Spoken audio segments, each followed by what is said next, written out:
area. So now one thing you can do too, if you want to give the hint of a little bit of layering and depth here, in addition to the shadows and things like we were talking about from before, but what you can do is something like this, and I'll just kind of go over what we've got here. I'm going to actually just draw, I think right about here is probably good for now.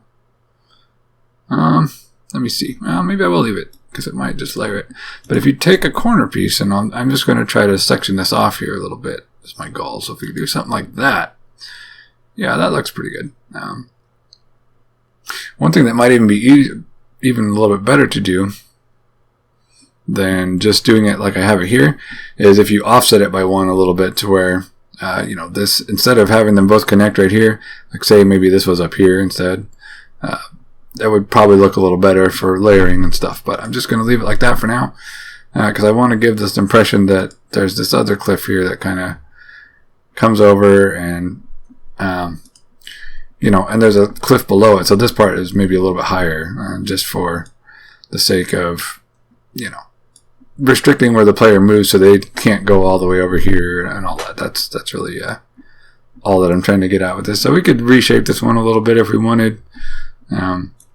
Maybe go back in here and change a couple of tiles to dirt again, and then make this one come down, and then however we want to do that. Maybe come down here. I think that'll be okay. And so we're going to need one on the right here. And then again, we've got this corner situation, so we need to use one of these. And then I guess I'll change this back to dirt.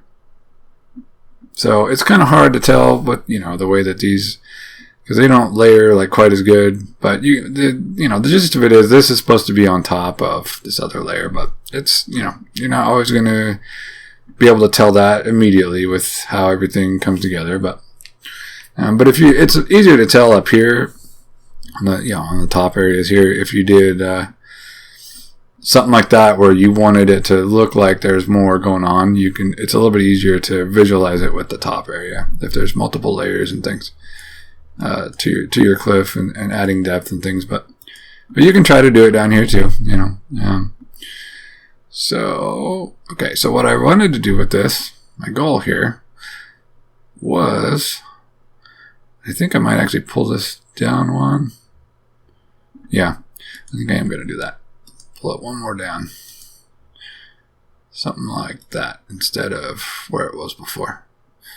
And you can actually leave it like that too, and that kind of suggests like, hey, there's another thing, there's another layer going on underneath that. But however you want to do it for your map, I'm just kind of quickly going through here. So, I may just leave it a little bit like this. You could do it a whole separate thing if you wanted to. I'm going to change this one though to one of these. Well, actually, no, I don't really like the way that looks. That's too similar. So maybe we can do something like that. And then change this one. And one more for the corner piece here. Okay. Yeah, that looks pretty good. And maybe I'll just set something up there too visually. Another thing you can do is kind of this. I actually think this is what I'm going to do because I know I'm going back and forth a lot here with my ideas, but keep changing my mind on this one. But if you set something like that, that's another way you can kind of show some depth, because then we could take this one here, go like this, do this around the corner, and now you've got something a little bit more visually interesting here to kind of show you like, hey, there's this whole other piece of cliff, whatever you got going on there. So anyway, I'm just showing you some different ways you can do it. But my main goal is to just make a little bridge area across here.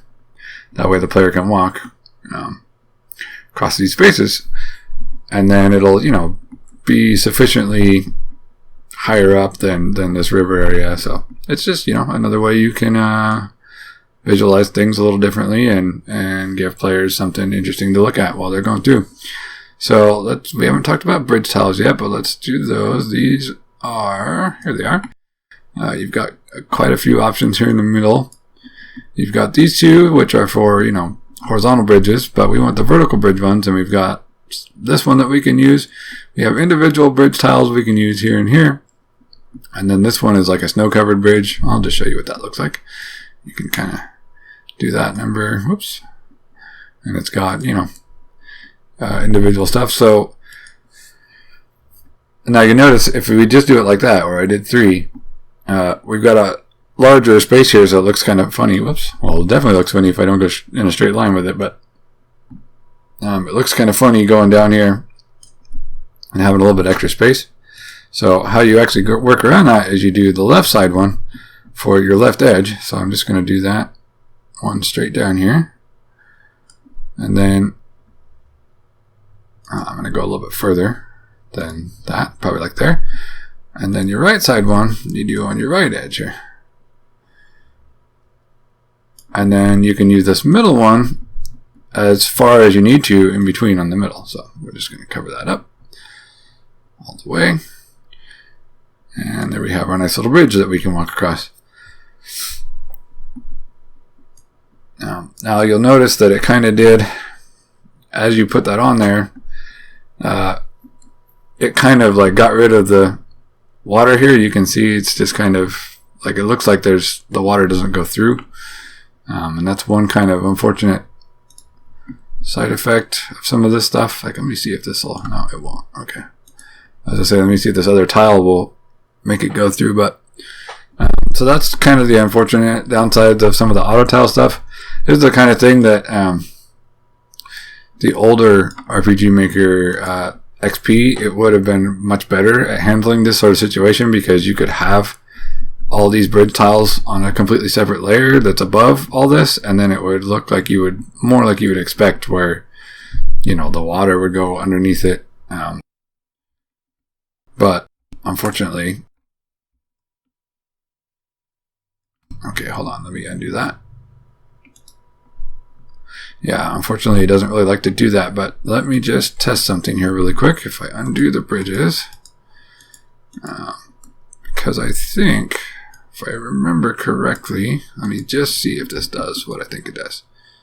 Yeah, okay, so it does. So you'll see the difference here, how it drew it over there, and now there's no connecting, there's no like land in between there. So what I was doing when I drew it the second time, if you hold down the shift key on your keyboard and then click the mouse and hold it down and draw it, it's actually drawing it, as you can see, over the over the tiles and everything, without disrupting the original pattern of the water underneath it. And that's something that I don't even know how I knew it. I just knew it. I read it probably somewhere at some point, maybe in the help files or in the original tutorial that it comes with, something. But there is a way to do that, but it's not going to like make that obvious for you. So why it does it that way, I don't know. But if you draw it like that with these particular tiles, and you saw with the water one, I was doing that too. If you hold the shift key down, it kind of draws it over, and now it looks like how it's supposed to, where the creek or the river or whatever this is would be going underneath it like you would expect. So it's a really weird thing that they don't tell you how to do it. It's like they should have made that way more obvious, or done something to where you don't have to hold down a button to make that, like it should have automatically worked that way or something. But I don't know. Anyway, so that's what you do. It's something that I forget. I didn't even really remember probably for a long time that you could even do that. So another thing I'm going to try here, I don't know if this is going to work or not, but it looks like it might work okay. But this is normally a fence post here. You can see I'll draw it here. See, it makes like a fence, wooden fence area. But sometimes you can kind of have it look pretty good for, just an accent piece for your bridge here. You can make little, you can make it like handrails or whatever, and it's up to you if you want to do that or not. It sort of gives the impression on the edges here already of something that could be a rail, so maybe that's good enough for you.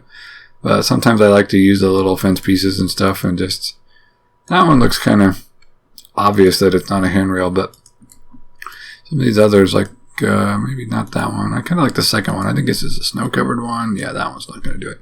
So maybe this second one here is probably like one of the better ones. Whoops, not like that. Let's try that again. There we go. So yeah, so maybe, you know, you can use this one to kind of show like, hey, here's a handrail if you want. It's not a big deal, you know, it's, or like a guardrail or something, you know, because it would normally, you know, make a fence and things, and it doesn't really make a lot of sense having it there. It's up to you.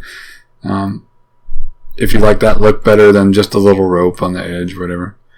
Also, another thing you can do a little bit is grab the shadow pen and kind of draw next to it, but it doesn't, you can see it doesn't quite go over far enough to where it looks reasonable, but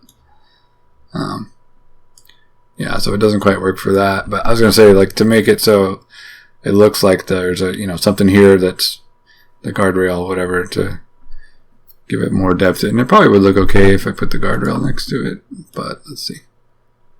You know, it actually goes above it, so that doesn't really. Okay, so scrap that idea then. Doesn't look as good as I thought it would with the shadow pen, but one thing you probably do want to do with the shadow pen here is just like you saw for a moment there. You can draw in a little bit of shadow underneath, and you can even put it like maybe right there if you want. And that again just adds a little bit of depth. Like, hey, there's a bridge here, and you know, it's going to be above your water area. So speaking of shadows, another thing we didn't really get here is all these shadows drawn in for whatever reason. So go ahead and put these in a little bit manually. Maybe one right there. Yeah, that looks pretty good. Something like that. And I don't think we need any more that I can think of, so that looks pretty good, unless we want one there. But I don't know. That's up to, you know, up to you if you want to put one there. If you're good right there, I think I'll just put it there just because I did it over here too. Why not? Okay, so that looks pretty good, and I'll put one there. And again, this back to what we were talking about before, the shadows and uniformity and stuff. You get to decide for your own game what you want everything to look like. So